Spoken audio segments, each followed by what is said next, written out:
జనపేరు news కి స్వాగతం. Bulletin లో ముందుగా హెడ్లైన్స్ చూద్దాం.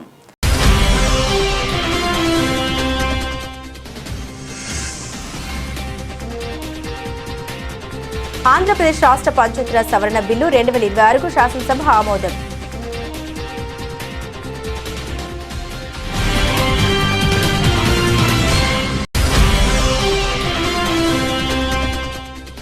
ఎమ్మెల్యే బోండా ఉమ ఆదేశాలతో డివిజన్ వారీగా విస్తృత my TDP app campaign.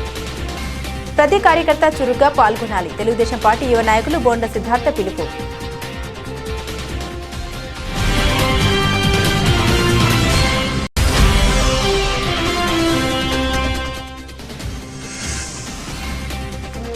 Talasila Raghuram తండ్రి కన్నుమూత. చంద్రశేఖరరావు భౌతిక కాయానికి నివాళులర్పించిన వైసీపీ అధినేత.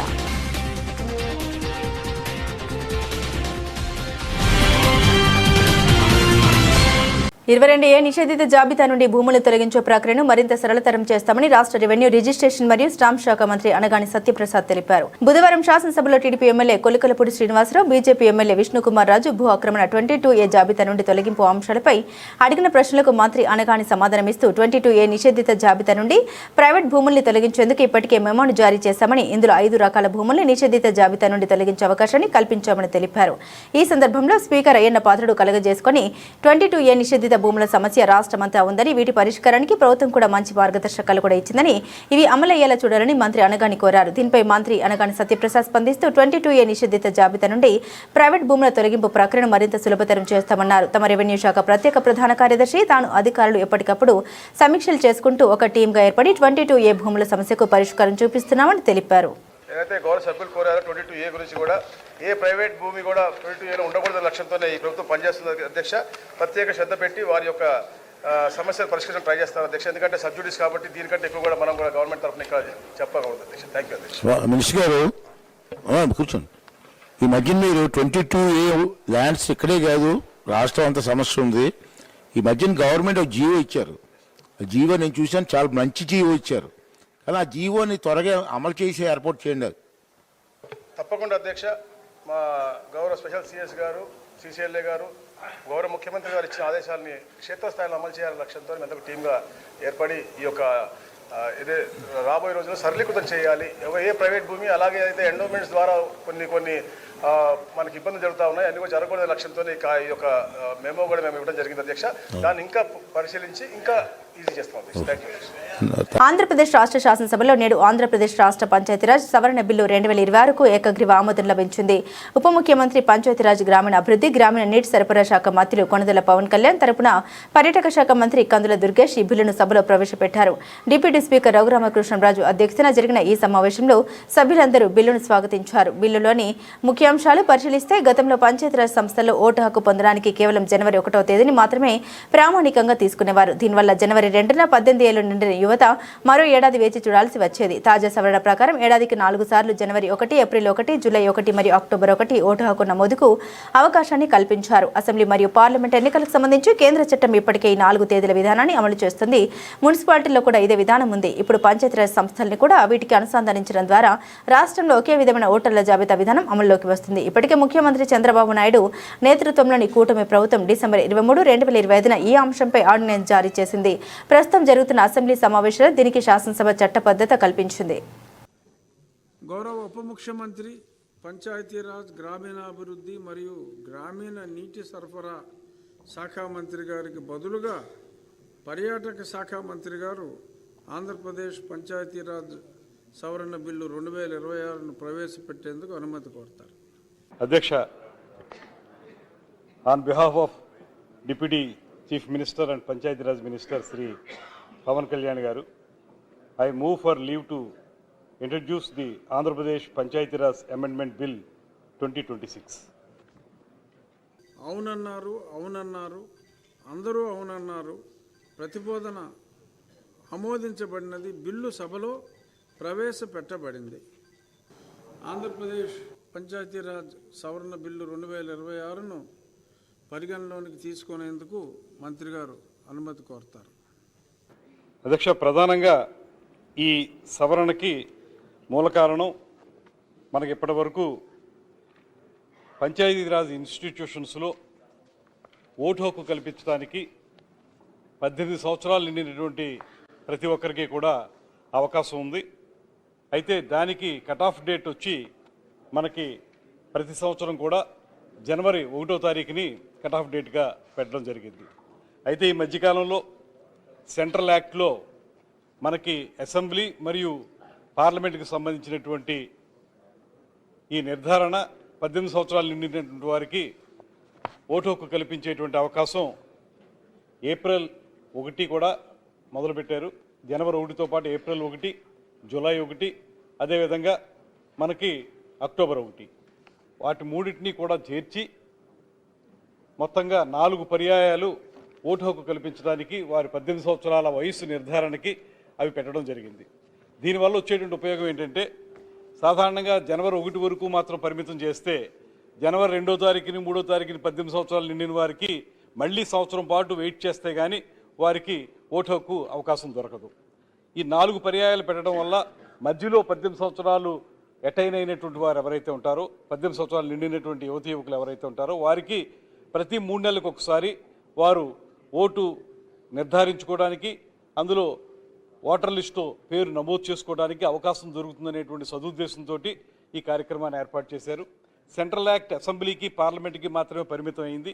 ఇక్కడ మనం రాష్ట్రం వరకు చూసుకుంటే మన ఇవి ఏవైతే ఉంటాయో ఓటర్ లిస్టులు ఆ లిస్టులన్నీ కూడా అసెంబ్లీ పార్లమెంట్కి సంబంధించే ఉంటాయి. అయితే పంచాయతీరాజ్ ఇన్స్టిట్యూషన్స్ కూడా ఆ ప్రకారమే 4 పర్యాయాలు ఈ అవకాశం కల్పించినట్లయితే ఆన్ పార్ విత్ సెంట్రల్ యాక్ట్కి మనం అనుసంధానం చేస్తూ దీన్ని తద్వారా పురపాలక సంఘాలు ఎలాగా ఇప్పటికే జరిగింది పంచాయతీరాజ్లో కూడా ఆ ఇన్స్టిట్యూషన్స్లో కూడా ఎవరైతే యువతీ యువకులు 18 సంవత్సరాలు నిండారో వారందరికీ ఓటు హక్కు కల్పించేటువంటి ఒక మంచి అవకాశం దీని ద్వారా లభిస్తుంది. అందువల్ల ఇది ఒక ప్రోగ్రెసివ్ కార్యక్రమంగానే మనం తీసుకోవాలి. దాంతోపాటు దీని యొక్క ఇంపార్టెన్స్ని గుర్తించి ముఖ్యమంత్రి గారు మనకి డిసెంబర్ 23వ తారీఖు 2025లో దీని ఆర్డినెన్స్ రూపంలో తీసుకురావడం జరిగింది. ఆర్డినెన్స్ ప్రకారం దీనికి ఇప్పటికే దానికి కార్యక్రమం నడుస్తుంది. అయితే దానికి చట్టబద్ధత కల్పించడానికి అప్పుడు మనకి హౌస్ లేదు కాబట్టి అది ఆర్డినెన్స్ రూపంలో ఇచ్చారు. ఇప్పుడు చట్టబద్ధత కల్పించడానికి ఈ హౌస్లో దీన్ని మూవ్ చేస్తున్నాం. దీన్ని అందరూ కూడా స్వాగతించాల్సిందిగా కోరుకుంటున్నాను. విజయవాడ అభివృద్ధికి అడ్డంకిగా నిలిచిన వైసీపీ కౌన్సిల్ పీడ మరికొద్ది రోజుల్లో విరగడం అవుతుందని ఎంపీ కేశినేని శివనాథ్ వ్యాఖ్యానించారు. నగర అభివృద్ధికి ఉపకరించే అంశాల్ని కౌన్సిల్ తిరస్కరిస్తూ రావడంతో గడిచిన 5 ఏళ్లలో నగరం అభివృద్ధికి నోచుకోలేదని ఆయన విమర్శించారు. రాష్ట్ర ప్రభుత్వం ద్వారా నగర అభివృద్ధికి అవసరమైనది చర్యలు చేపడుతున్నామని ఆయన వివరించారు. తూర్పు నియోజకవర్గ పరిధిలోని గురునానక్ నగర్ మెయిన్ రోడ్లో ఇన్ఫ్రారెడ్ సాంకేతికతో రీసైక్లింగ్ ద్వారా గుంతలు పూడ్చే రోడ్డు మరమ్మతుల మొబైల్ యంత్రాన్ని ఎంపీ కేశినేని శివనాథ్ స్థానిక ఎమ్మెల్యే గద్దె రామ్మోహన్తో కలిసి ప్రారంభించారు. ఈ సందర్భంగా యంత్రం పనితీరును స్వయంగా పరిశీలించారు. 15 నిమిషాల వ్యవధిలో రోడ్డుపై ఉన్న గుంతను యంత్రం ద్వారా పూడ్చివేశారు. ఈ సందర్భంగా వారు మాట్లాడారు. ఇన్ఫ్రా టెక్నాలజీతో పనిచేసే 1,50,00,000 విలువైన యంత్రాన్ని 15వ ఫైనాన్స్ కార్పొరేషన్ నిధుల ద్వారా పనుకు సమకూరిందని తెలిపారు. ఈ కార్యక్రమంలో కార్పొరేటర్లు మమ్మలి ప్రసాద్, చెన్నుపాటి ఉషారాణి, దేవినేని అపర్ణ, పలువురు కార్పొరేషన్ అధికారులు పాల్గొన్నారు. అందరికీ నమస్కారం. ఇవాళ విజయవాడ నగరపాలక సంస్థకి ఇన్ఫ్రారెడ్ మిషన్ కేంద్ర 15th ఫైనాన్షియల్ కమిషన్ గ్రాంట్ ద్వారా 1,48,00,000 రూపాయలు ఖరీదైన ఈ మిషన్ ఎన్కాప్ ద్వారా మనకి విజయవాడ మున్సిపల్ కార్పొరేషన్కి రావడం జరిగింది. ఈ మిషన్ యొక్క ప్రత్యేకత ఎక్కడైనా రోడ్లు గుంటలున్నా, ఎక్కడైనా రోడ్లు కనుక ఎత్తుపల్లాలు ఉన్నా ఈ మిషన్ని తీసుకుని వెళితే ఈ మిషన్ రోడ్డు ఫిల్లింగ్ గ్యాప్స్ని ఫిల్లింగే కాకుండా రోడ్డుకున్న ఎత్తు పల్లాలను కూడా కుదించే విధంగా ఉన్న మిషన్ ఇది.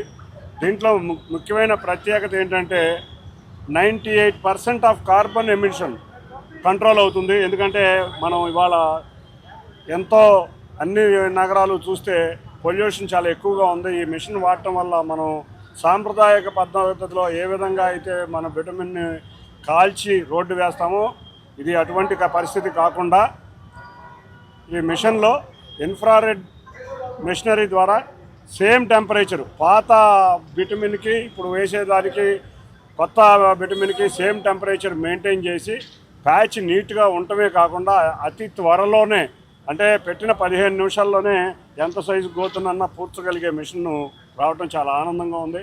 తప్పకుండా ఇటువంటి అత్యాధునిక మిషన్లు రావటం విజయవాడ మున్సిపల్ కార్పొరేషన్కి రేపు రాబోయే కాలంలో అమరావతిలో ప్రాంతమైన ఈ విజయవాడలో ఇటువంటి వాటి ద్వారా మనం ముందుగా పొల్యూషన్ కంట్రోల్ చేసుకోవచ్చు.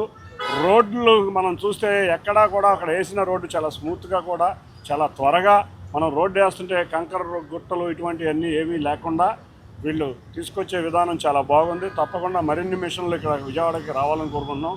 మనకి సుమారు 25 కోట్లు గ్రాంట్ శాంక్షన్ అయితే మనం 32 కోట్లు అడుగుతాం జరిగింది ఎన్క్యాప్ వారిని.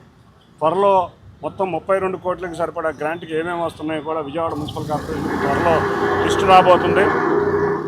అన్నిటికన్నా ముఖ్యంగా విజయవాడ మున్సిపల్ కార్పొరేషన్ గత 5 సంవత్సరాల నుంచి తెలుగుదేశం పార్టీ నాయకులు కానీ కార్పొరేటర్లు కానీ ఎంతో ఇబ్బందులు ఎదుర్కొంటున్నారు.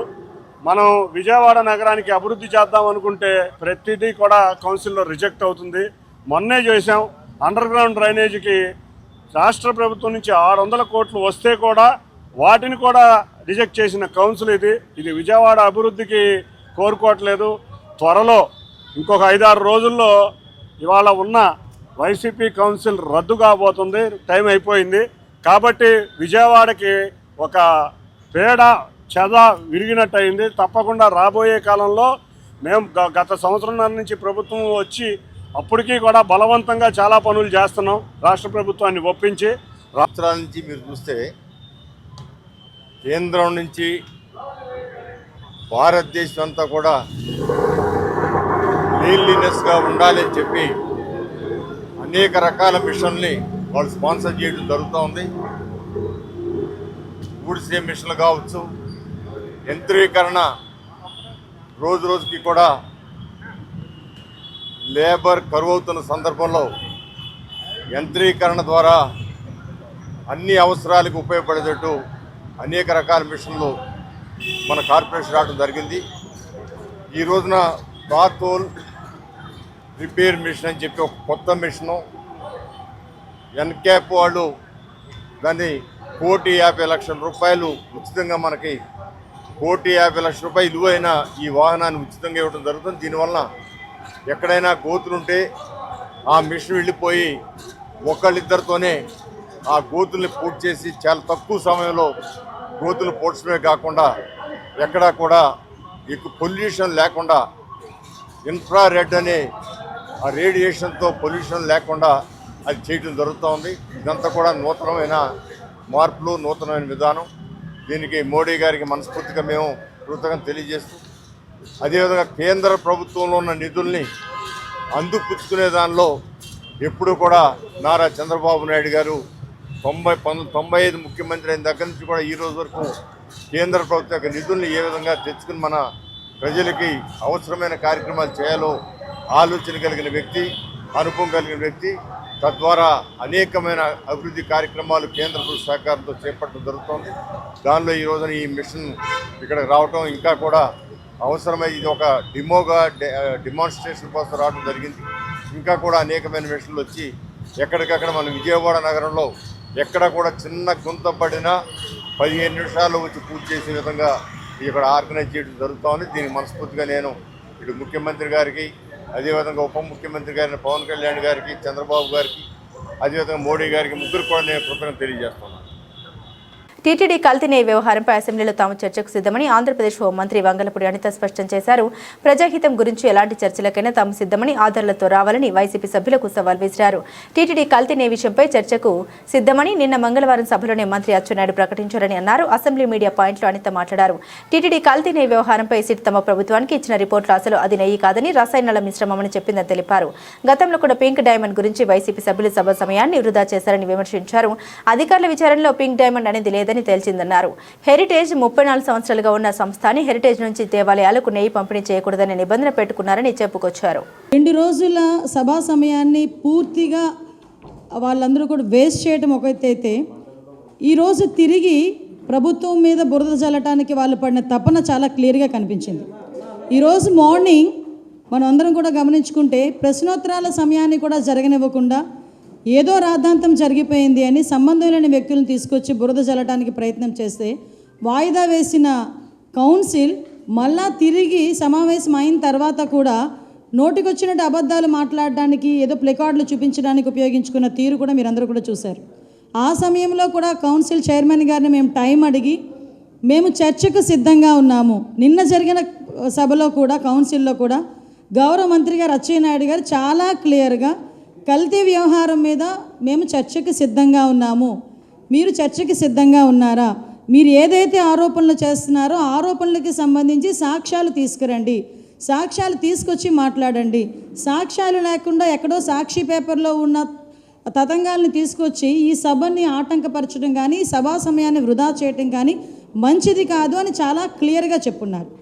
అయినా ఎగైన్ ఈరోజు మేము చర్చకు సిద్ధమని చెప్పి నిన్న మా మంత్రి గారు చెప్పిన తర్వాత కూడా ఎగైన్ ఈరోజు మళ్ళీ వాళ్ళు అదే చర్చ కావాలి అనేటప్పుడు కూడా మేము కూడా చెప్పున్నాం. నేను డైరెక్ట్గా ప్రభుత్వం ఏ చర్చకైనా సిద్ధంగా ఉంది, ప్రజాహితం గురించి ఏ చర్చ గురించి అయినా మేము సిద్ధంగా ఉన్నాము, కల్తీ లడ్డు గురించి చర్చించడానికి కూడా మేము సిద్ధంగా ఉన్నాము, చెప్పండి మీ చర్చకి సిద్ధమేనా అని మాట్లాడితే తిరిగి ఎల్ఓపి గారు తన నోటుకు వచ్చినట్టు ఆయన మాట్లాడి సభ వాయిదా వేసుకుని వెళ్ళిపోవటం జరిగింది.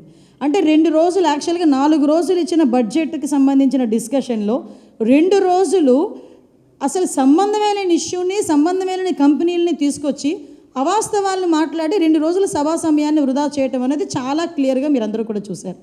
యాక్చువల్గా వీళ్ళు నేను చాలా క్లియర్గా ఈరోజు ఛార్జ్షీట్లో కూడా సిబిఐ ఛార్జ్షీట్ కానీ సిట్ వాళ్ళు గవర్నమెంట్కి ఇచ్చిన రిపోర్ట్లో కానీ చాలా క్లియర్గా కల్తీ లడ్డు ఆ లడ్డు విషయంలో అడల్ట్రేషన్ జరిగింది, గీలు అడల్ట్రేషన్ జరిగింది, కొన్ని సందర్భాల్లో అయితే అసలు గీయే కాదు అది ఒక రసాయనాల ముద్ద అని చాలా క్లియర్గా అందులో పేర్కొన్నారు. అట్ ద సేమ్ టైం అందులోని కూడా చాలా క్లియర్గా ఇందులో 240 కోట్ల రూపాయలు స్కామ్ జరిగింది, అది ఎవరెవరు జేబుల్లోకి వెళ్ళినాయో కూడా అన్నీ కూడా క్లియర్గా మేము బయటకు తేటతెల్లం చేస్తాము అని కూడా చాలా క్లియర్గా చెప్పారు. వైవి సుబ్బారెడ్డి సాక్షాత్తు జగన్మోహన్ రెడ్డి బాబాయ్ ఇందులో అడల్ట్రేషన్ జరిగింది అని చెప్పి ఆ రోజు ఒప్పుకున్న సందర్భం, మొన్న రీసెంట్గా ఒప్పుకున్న సందర్భం. అదేవిధంగా సెంట్రల్ నియోజకవర్గంలోని 61వ డివిజన్ శాంతినగర్ మరియు 58వ డివిజన్ పైపుల రోడ్డు ప్రాంతాల్లో ప్రభుత్వమే బోండా ఉమామహేశ్వరరావు గారి ఆదేశాల మేరకు party my TDP app campaign కార్యక్రమాలపై సమీక్ష సమావేశం నిర్వహించారు. డిజిటల్ వేదికల ద్వారా పార్టీ బలోపేతం, కార్యకర్తల చురుకుదనం, బూత్ స్థాయి సమన్వయం పెంపు ప్రధాన లక్ష్యంగా ఈ కార్యక్రమాలు కొనసాగుతున్నాయి. ఈ సందర్భంగా బోండా సిద్ధార్థ గారు మాట్లాడారు. సెంట్రల్ నియోజకవర్గంలోని ప్రతి డివిజన్లో జరుగుతున్న మై టీడీపీ యాప్ క్యాంపెయిన్లో కార్యకర్తలు మరింతగా చురుగ్గా పాల్గొనాలని పిలుపునిచ్చారు. యాప్ను కేవలం సాంకేతిక సాధనంగా కాకుండా పార్టీ శక్తిని ఏకీకృతం చేసే వేదికగా ఉపయోగించుకోవాలని సూచించారు. ప్రభుత్వం అమలు చేస్తున్న సంక్షేమ పథకాలు, పార్టీ సిద్ధాంతాలు మరియు నాయకత్వ దిశానిర్దేశాలను ప్రతి ఇంటికి చేరేలా బూత్ స్థాయి నుండి బలమైన ప్రచార కార్యక్రమాలు చేపట్టాలని తెలిపారు. ప్రతి కార్యకర్త తమ పరిధిలో సభ్యత్వ నమోదు, కార్యక్రమాల అప్డేట్, ఫోటోలు, వీడియోల అప్లోడ్ వంటి అంశాలను క్రమబద్ధంగా నిర్వహించాలని సూచించారు. బూత్ లెవెల్ నుంచి మొత్తం కూడా అప్లోడ్ చేయాలి యాప్లో. ఓకే, మై టీడీపీ యాప్లో ఇది స్టేట్ కాల్ ఇది. అలా ప్రతి డివిజన్లో ప్రతి బూత్ కూడా చేయాలి. సెంటర్లో కూడా ఇలా బ్యానర్ కూడా మనం పంపిస్తాం. అలాగే మన పార్టీ ఆఫీస్లో కూడా మన మై టీడీపీ యాప్ అనే ఒక స్కాన్ రోడ్ పెట్టాం. అలాగే మొత్తం డివిజన్ స్థాయిలో కూడా అంతా కూడా పంపిస్తారు. అవన్నీ మనం ఏంటంటే ఏ చిన్న కార్యక్రమం అయినా మనం అప్లోడ్ పడడం. ఇప్పుడు పలానా బూత్లో పలానా డివిజన్లో ఎన్ని కార్యక్రమాలు జరిగాయన్న ఇన్ఫర్మేషన్ స్టేట్ పార్టీ దగ్గర వెళ్ళింది మా నియోజకవర్గం తరఫున. ఓకేనా? Okay. YSR Congress party MLC Talasila Raghuram తండ్రి తలశీల చంద్రశేఖరరావు మరణం పట్ల మాజీ ముఖ్యమంత్రి వైఎస్ఆర్ కాంగ్రెస్ పార్టీ అధ్యక్షుడు వైఎస్ జగన్ ప్రకట సంతాపం వ్యక్తం చేశారు. ఈ సందర్భంగా వైఎస్ జగన్ గొల్లపూల్లోని తలశీల రఘురాం నివాసానికి వెళ్లి చంద్రశేఖరరావు భౌతిక కాయానికి పుష్పాంజలి ఘటించి నివాళులర్పించారు. కుటుంబ సభ్యుల్ని పరామర్శించి వారికి ధైర్యం చెప్పారు. చంద్రశేఖరరావు మరణం తలశీల రఘురాంకి కుటుంబ సభ్యులకు తీరని లోటని తెలిపారు. ఈ దుఃఖ సమయంలో తలశీల రఘురాంకి వారి కుటుంబ సభ్యులకి తన ప్రగాఢ సానుభూతిని తెలియజేస్తూ చంద్రశేఖరరావు ఆత్మకు శాంతి చేకూరాలని దేవుని ప్రార్థిస్తున్నామని వైఎస్ జగన్ తెలిపారు.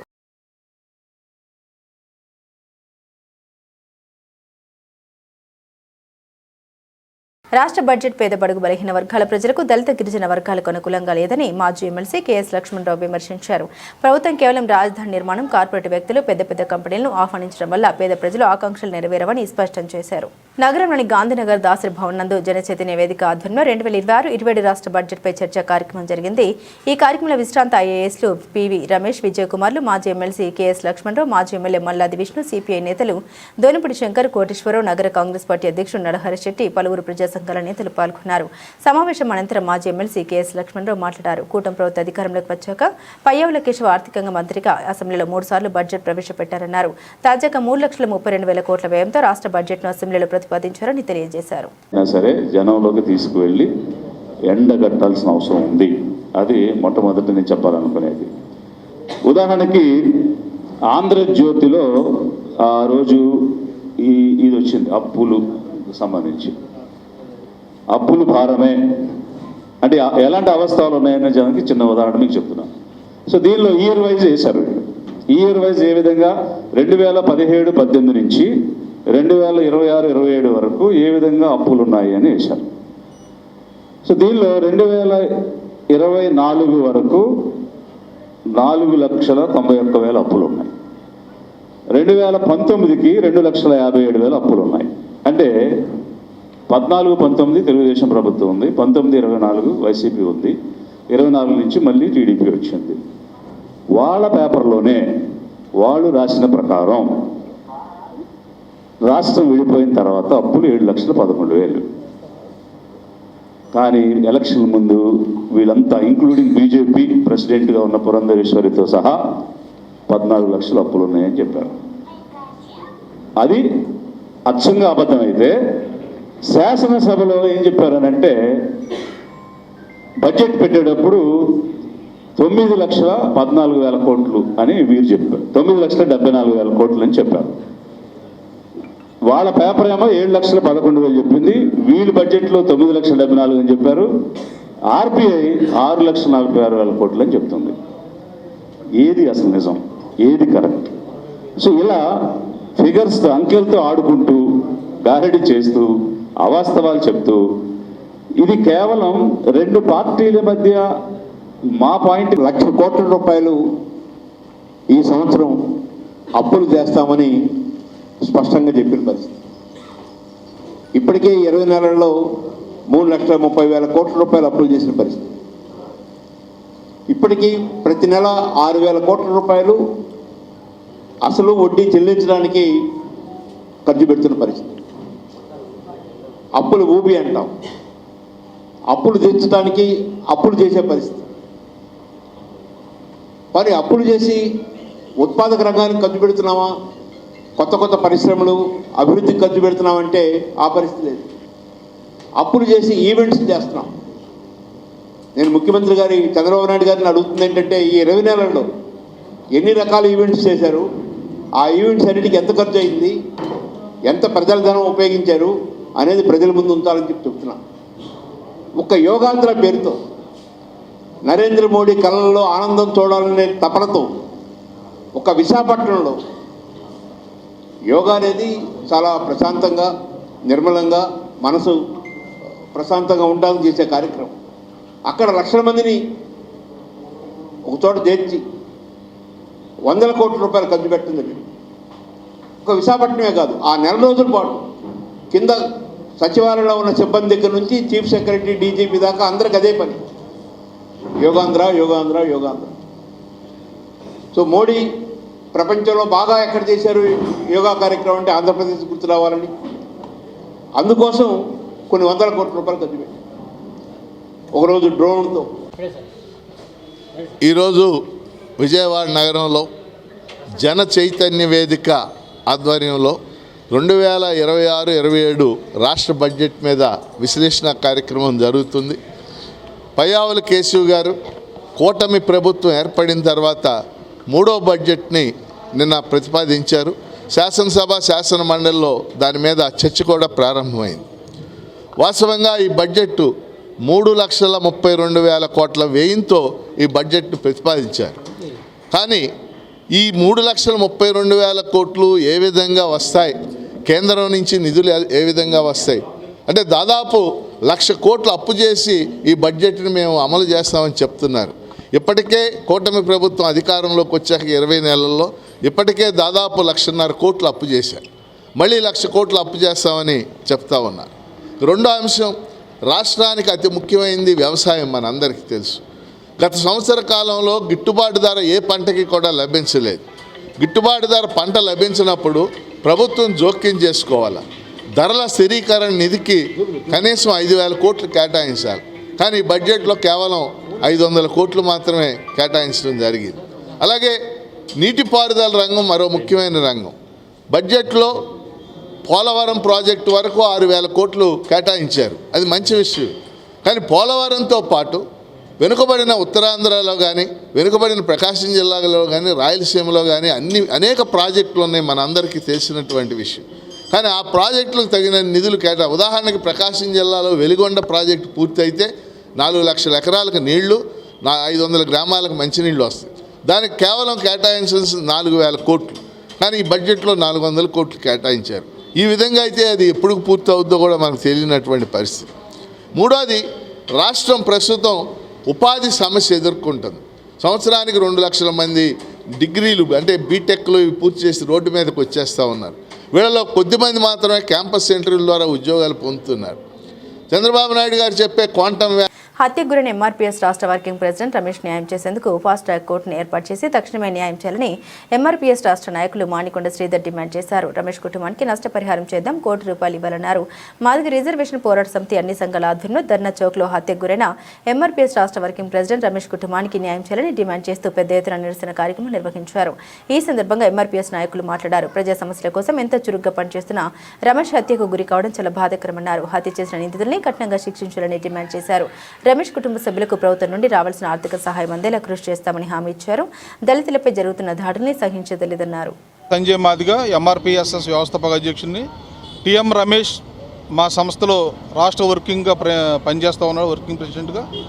మరి తనని అత్యంత కిరాతకంగా మన 30వ తారీఖున చంపినటువంటి ఘటన ఏదైతే ఉందో ఈ రాష్ట్రంలో ఉన్నటువంటి ఆంధ్రప్రదేశ్లో ఉన్నటువంటి మాదిగల నాయకత్వాన్ని కూడా కలిసివేసినటువంటి సందర్భం. మరి ఇదే మాదిగ నాయకత్వం ఈ రాష్ట్ర ప్రభుత్వానికి మీరు గద్దెనెక్కడం కోసం మేము కష్టపడినటువంటి విధానాన్ని మీకు ఒకసారి గుర్తు చేస్తూ ఉన్నాం. మీ రాష్ట్ర ప్రభుత్వం గద్దెనెక్కడానికి వివిధ కులాలు ఏవైతే పనిచేసినాయో లేదో మాకు పూర్తిగా తెలియదు, కానీ మాదిగలైతే ముక్తకంఠంతో చంద్రబాబు నాయుడు గారు కానీ కూటమి ప్రభుత్వం అధికారంలో రావడానికి మేము కృషి చేసాం. ఖచ్చితంగా మాదిగ ఓట్లన్నీ కూడా మీ ప్రభుత్వానికి వేయించాం. కానీ ఈ రోజున మాదిగలకు ఇటువంటి పరిస్థితి నెలకొల్లిన అంటే ఖచ్చితంగా రాష్ట్రంలో ముఖ్యమంత్రి చంద్రబాబు నాయుడు గారు కానీ, లేకపోతే పవన్ కళ్యాణ్ గారు కానీ, హోమ్ మినిస్టర్ గారు కానీ, ఎస్సీ కమిషన్ కానీ తక్షణమే స్పందించినటువంటి అవసరం ఉందని చెప్పే సందర్భంగా మీకు గుర్తు చేస్తూ ఉన్నాం. ఎందుకంటే ఈ రాష్ట్రంలో అత్యధికంగా దారుణంగా కిరాతకంగా చంపబడినది ఏదన్నా ఉన్నదంటే దాదాపుగా 2 సంవత్సరాల్లో ఒకే రాయలసీమ జిల్లాలో 10 మంది దుర్మార్గంగా చంపబడ్డారంటే మాది ప్రభుత్వ వైఫల్యమా లేకపోతే ప్రభుత్వానికి మా మీద ఉన్నటువంటి ప్రేమ ఏ రకంగా ఉన్నదన్నది కూడా మాకు అర్థం కానటువంటి పరిస్థితిలో ఉంది. మేము మీకు ఓట్లేసి మీ చేత మేము చంపబడుతున్నాం, మీరు పట్టించుకోలేని ఈ యొక్క హత్య విషయంలో ప్రభుత్వం అంటే చర్యలు తీసుకోవాలి. ప్రభుత్వం చర్యలు తీసుకోకపోతే ఈ తర్వాత క్రమంలో తీసుకునే కార్యక్రమం కఠినంగా ఉంటుంది. అప్పుడు జవాబు చెప్పుకోవాల్సిన బాధ్యత మీద ఉంటుంది. కాబట్టి తక్షణమే మా డిమాండ్ని మీరు పరిగణలోకి తీసుకొని దాన్ని వెంటనే పరిష్కరించే విధంగా ఏర్పాటు చేయాలని, ముఖ్యంగా ఈ కమిటీలో ఉన్నటువంటి రాష్ట్ర హోంమంత్రి అనిత గారు, అదేవిధంగా ఎస్సీ కమిషనర్ జోహార్ గారు, వీరందరికీ బాధ్యత ఎక్కువ ఉండదని చెప్పి మనం చేస్తాం. మీరు బాధ్యతగా మీరే ముఖ్యమంత్రి దగ్గరికి ఈ విషయాన్ని తీసుకెళ్ళండి. కుటుంబ సభ్యులు అవసరమైతే కుటుంబ సభ్యులను కూడా ముఖ్యమంత్రి సమక్షంలో తీసుకెళ్ళి అక్కడ ఎస్కర్ష విషయంలో కానీ ఫాస్ట్ ట్రాక్ కోర్టు కానీ చేస్తే మీ మీద నమ్మకం కుదురుతుందని చెప్పి మిత్యామూలికంగా మిత్రుల ద్వారా తెలియజేసుకుంటాను. దయచేసి మా యొక్క డిమాండ్ని అర్థం చేసుకొని దాని మీద పూర్తి న్యాయం జరగాలని చెప్పి కోరుతాం.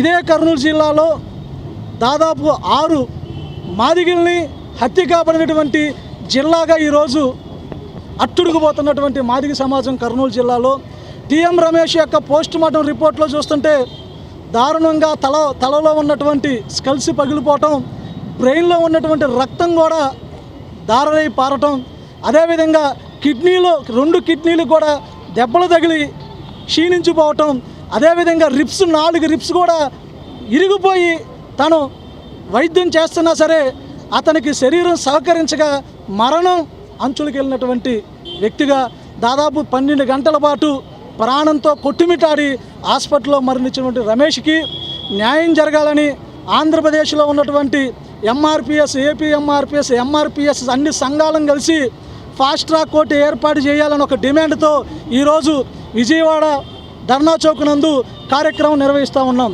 ఈ రాష్ట్రంలో ఒక రమేష్ హత్యే కాదు, రమేష్ కంటే ముందు దాదాపు 9 మంది మాదిగ బిడ్డల్ని ప్రాణాలు అర్పించడం జరిగింది. వాళ్ళ యొక్క ప్రాణాలు తీసినటువంటి నిందితులు ఈరోజు బయటకు వచ్చి దర్జాగా తిరుగుతూ ఇంకా మరొక హత్యలు చేయడానికి ప్రజల అవసరాలు వారి అభ్యర్థనలే తమకు ముఖ్యమని సెంట్రల్ నియోజకవర్గ ఎమ్మెల్యే బోండా ఉమామహేశ్వరరావు తెలిపారు. నియోజకవర్గాన్ని రాష్ట్రంలోనే ఆదర్శ నియోజకవర్గంగా తీర్చిదిద్దాలన్నదే తమ సంకల్పమని తెలిపారు. ప్రజలకు ఉపయోగపడే శాశ్వత అభివృద్ధి పనులు చేయడమే తమ రాజకీయ లక్ష్యమని స్పష్టం చేశారు. సెంట్రల్ నియోజకవర్గంలోని 23వ డివిజన్ గవర్నర్పేటలో విజయవాడ మున్సిపల్ కార్పొరేషన్కు చెందిన ivy palace function hall remodelling పనులు పూర్తవడంతో ప్రభుత్వ సెంట్రల్ నియోజకవర్గ శాసనసభ్యులు బోండా ఉమామహేశ్వరరావు రిబ్బన్ కట్ చేసి పునఃప్రారంభించారు. ఈ సందర్భంగా ఆయన మాట్లాడారు. గవర్నర్పేట ప్రాంత ప్రజలకు ఎంతో కాలంగా అవసరమైన ఈ ఫంక్షన్ హాల్ను ఆధునిక వసతులతో తిరిగి అందించడం ఆనందంగా ఉందన్నారు. ప్రజల అవసరాలు వారి అభ్యర్థన తమకు ముఖ్యమని వాటిని దృష్టిలో పెట్టుకుని అభివృద్ధి కార్యక్రమాలు చేపడుతున్నామని తెలిపారు. ఇప్పటికే సెంట్రల్ నియోజకవర్గంలో 350 కోట్లకు పైగా నిధులు వెచ్చించి రోడ్లు, డ్రైనేజీలు, కమ్యూనిటీ హాల్స్, పార్కులు, వీధి దీపాలు తదితర మౌలిక వసతుల అభివృద్ధి పనులు చేపట్టామని తెలిపారు. ఈ కార్యక్రమంలో స్థానిక corporator Nellibandla Balaswamy, EE Srinivasareddy, DE Ramakrishna, AE Bhavani, division నాయకులు దుర్గారావు, కోటి, సూర్య, రత్న తదితరులు పాల్గొన్నారు.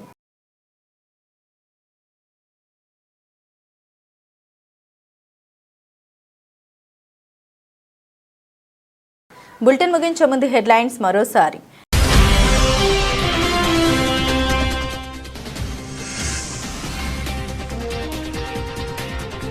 ఆంధ్రప్రదేశ్ రాష్ట్ర పంచాయతీరాజ్ సవరణ బిల్లు 2026కు శాసనసభ ఆమోదం.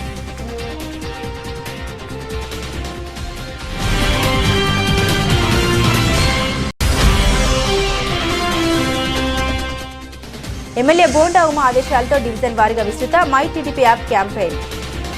ప్రతి కార్యకర్త చురుగ్గా పాల్గొనాలి. తెలుగుదేశం పార్టీ యువ నాయకులు బోండా సిద్ధార్థ పిలుపు.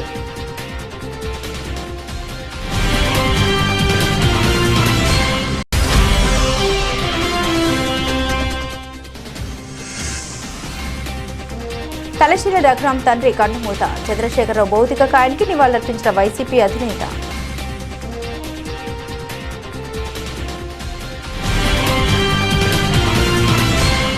ఇవి బులెటిన్లోని విశేషాలు. తిరిగి మరో బులెటిన్తో మళ్ళీ కలుసుకుందాం. అంతవరకు సెలవు. నమస్కారం.